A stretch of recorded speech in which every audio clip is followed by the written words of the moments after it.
What's good, y'all? I'm saying back another video. Today we got a story of Crip Mac. To me, I feel like he's a troll.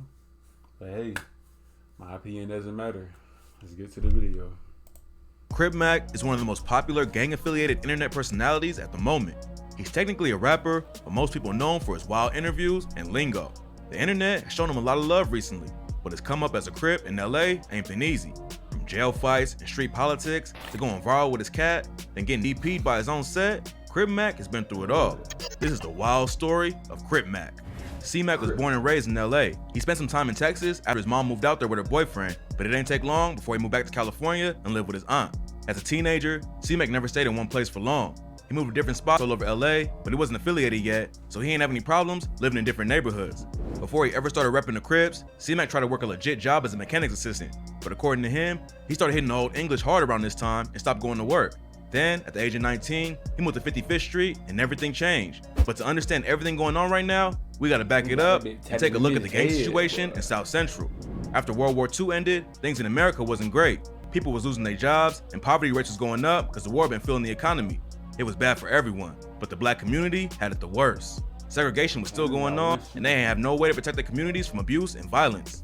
That's when gang culture in America really started. Back then, it wasn't about hustling and getting money. It was all about protecting each other and their neighborhoods. The Crips started in South Central in 1969 by Stanley Tookie Williams and Raymond Lee Washington, and by 1970, each other and their neighborhoods. The Crips started in South Central in 1969 by Stanley Tookie Williams and Raymond Lee Washington, and by 1978, there was already 45 sets in LA. A lot of civilians think all Crips are the same. They hear about the war between the Crips and Bloods and think there's only two sides, but that couldn't be farther from the truth. Crip sets beef with each other all the time. In South Central, rival sets can live right next door to each other. Back in the day, the PJ Watts Crips even linked up with the Bounty Hunter Bloods who go after the Grape Street Crips. And the Hoover Crips had beef with so many sets, they ended up dropping the Crip name completely and started calling themselves the Hoover Criminals. A lot of Crip sets are named after the street where their members live. So the 5-5 neighborhood Crips that C-Mac reps are based on 55th Street in South Central. But the 5-5 Crips are also allied with the 5-7 and 5-8 neighborhood Crips under the Rollin' 50s umbrella. The Rollin' 50s are allied with other neighborhood Crips like the Rollin' 40s, 50s, 60s, and more. Then all the Rollin' O's are allied under the neighborhood Crip card. One of the neighborhood Crips' biggest ops are the 5-1 Trouble Gangsta Crips. They started out as a graffiti crew, but then they linked up with the Gangsta Crips. Now, they allied with the A-Tray Gangsta Crips and the 5 Deuce Hoover Gangsta Crips too. 5-1 Trouble and 5 Deuce Hoover also had their own alliance called 5-1 Deuce Crips. 5-5 and the neighborhood Crips also have major beef with the Hoover Criminals, who used to be an allied Crips set. What makes this war even crazier is how close the neighborhoods really I ain't gonna lie, only thing I hear is Chris. I don't know they are. C-Mac showed the interviewer that if you're on 55th Street, you only gotta walk a couple streets over to be in the Hoover territory. Some dudes like C-Mac hate rival Crip sets, but don't have issues with the Bloods. 5-5 is that beef with Blood sets in the past, but C-Mac says Crips and Bloods, they can make money together. You know what they say, blue and red make green. Right now, C-Mac is the most famous 5-5 Crip in the world, but he had to get put on just like everyone else to join the gang. He said in the interview that 10 Crips jumped him in the alleyway, and from then on, he's been repping the set harder than anyone. His OG asked C-Mac why he wanted to gangbang, and C-Mac told him, "I want to kill, destruct, and destroy." C-Mac ain't really talked about specific crimes or the charges he caught, but he's been in and out of jail several times over the years. He don't talk much about the dirt he's done in the streets, but getting locked up in 2017 is what made him take rapping more seriously.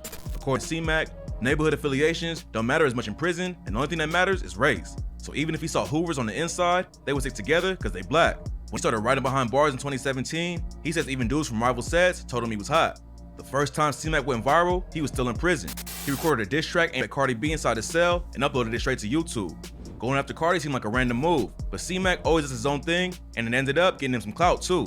C-Mac got released in 2018, but he wasn't able to celebrate for long. One of his closest homies lost his life in the war against the Hoover Criminals. This loss is what made C-Mac get Hoover Killer tatted on his forehead. The Hoovers was already his ops because of street politics, but now the beef was personal. C-Mac ain't going into details about what happened to his homie, but even though he was struggling through the loss, C-Mac kept spreading positivity. He started posting videos on YouTube. Details about what happened to his homie, but even though he was struggling through the loss, C-Mac kept spreading positivity. I bet they put a flag down there and they could get a stump in that bit. He started posting videos on YouTube with his pet cat, and people loved it. It was weird seeing a street dude upload anything that wasn't about money or distant ops, but C-Mac's video showed off his unique personality, and he quickly built a following online. But for a dude who reps the set as hard as C-Mac does, success is always gonna bring more problems. As he got more popular, more ops started dissing him on social media. One of the biggest beefs he had was with an alleged Hoover member named Jap 5. Jap 5 called C-Mac out for being a fraud and putting on a front. According to Jap, C-Mac ain't really in the streets like he says, and just getting face tats and clout chasing. Anybody, any real street know, bro, that's cap, bro. All that face tats, bro, that's bluff. Then C-Mac offered Jap a fade, but Jap turned it down and said he's too rich to fight him. Jap also dropped a diss track called Activate, where he used C-Mac's voice. But now, he's allegedly in jail for murder, so he's got bigger issues to deal with than his beef with C-Mac.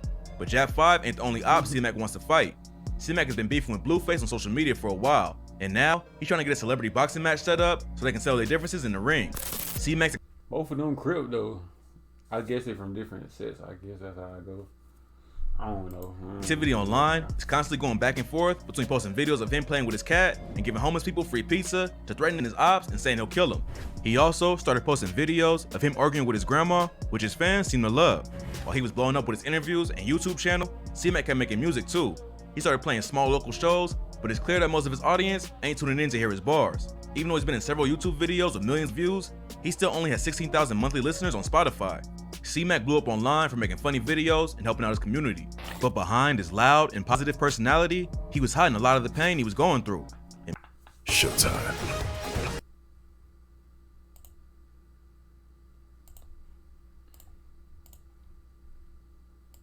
In March 2021, he posted a video where he revealed that he's been on Spotify. C-Mac blew up online for making funny videos and helping out his community. But behind his loud and positive personality, he was hiding a lot of the pain he was going through. In March 2021, he posted a video where he revealed that he's been diagnosed with schizophrenia. I suffer from hood mental illness, which is diagnosed schizophrenia. You don't usually hear gang members talk about their mental health struggles so openly, but C-Mac ain't your average Crip. He told his fans he was diagnosed when he was a teenager, and he's been struggling with his mental health his whole life. You know, I was diagnosed around a teenager with it. My mental health doctors let me know, hey, this is what's going on, you know. Paranoia is one of the main symptoms of his illness that Crip Mac has struggled with. While getting famous has given him more opportunities, it's also made his mental health worse in some ways. In March 2021, he went on No Jumper for the first time and talks about how his paranoia makes him think that his fans are actually ops trying to set him up. Going on No Jumper made C-Mac blow up more than ever, but he still had one foot in the streets. He ended up getting arrested again for dodging his parole officer and carrying a gun. Luckily, he only spent a couple months behind bars, and when he got out, he launched his rap food clothing company. 2021 was a wild year for C-Mac. He was releasing music, doing interviews, and gaining more fans every day. Then, in November, his fame skyrocketed even more after he appeared on the Channel 5 News YouTube channel. Channel 5 is hosted by YouTube journalist Andrew Callaghan from All Gas No Breaks. The channel is famous for interviewing crazy, unique people, so C-Mac fit in perfectly. C-Mac took the Channel 5 crew to 55th Street and showed them around the area. This was the biggest opportunity for C-Mac yet. The video let him show off his wild personality, but it also focused on his efforts to help people in his community. At the end of 2021, C-Mac was on track to become a certified internet celebrity, but 2022 has been off to a rocky start. In early February, fans were shocked when C-Mac posted a video showing his face covered in bruises and cuts. Getting jumped is one thing, but then it was revealed that C-Mac got DP'd by his own gang.